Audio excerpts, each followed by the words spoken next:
बिस्मिल्लाहिर्रहमानिर्रहीम।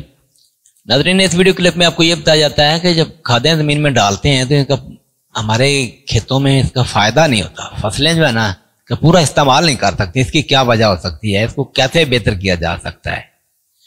तो इस सिलसिले में सबसे ज़रूरी बात तो यह है कि ज़मीन की जो ना बायोलॉजिकल हयातियाती हालत जो है ना वो बेहतर होनी सबसे ज़रूरी है।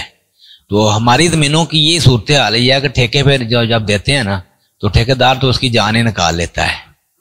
तो उसकी जो है ना बायोलॉजिकल लाइफ उसको बड़ा ज़ाया कर दिया जाता है।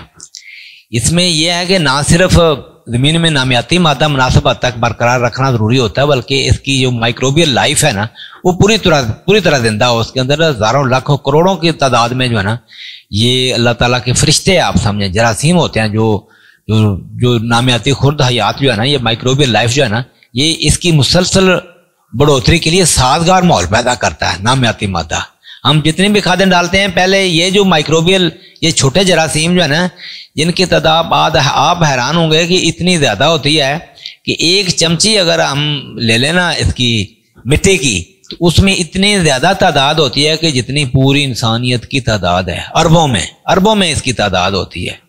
तो ये क्या करते हैं, ये जो खाद डालते हैं उसको उसके ऊपर एक्शन करके इसको काबिले हुसूल बना देते हैं, इसको अवेलेबल चालू हालत में ये चीज़ें करती हैं। अगर ये जरासीम मर जाते हैं ना तो मैं समझता हूँ कि जो खादें डालते हैं इसका फ़ायदा जो है ना 10-20%, 50% बहुत ज़्यादा बहुत कम रह जाता है।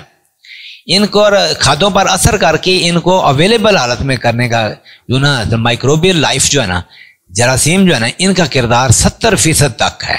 आप अंदाज़ा कर लें कि जब उनका ख्याल नहीं रखना, आप तो अगरचे जाफर एग्रो ने वो न्यूट्राफल DAP और यूरिया वगैरह देने की कोशिश की है लेकिन वो उससे बात नहीं बन रही।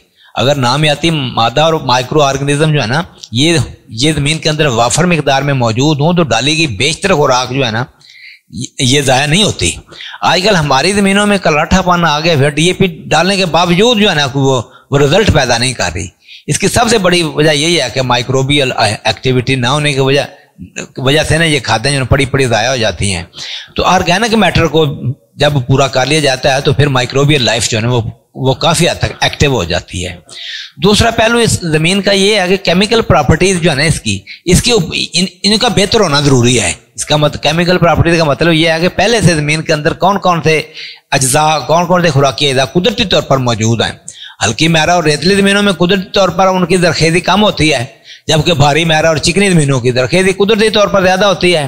इसी वजह से हल्की ज़मीनों से बेहतर पैदावार लेने के लिए इजाफी तौर पर ज़्यादा मिकदार में हमें डालनी पड़ती हैं, जबकि भारी मैरा और चिकनी ज़मीनों में जो है ना इसकी खादों की कम मिकदार की ज़रूरत होती है।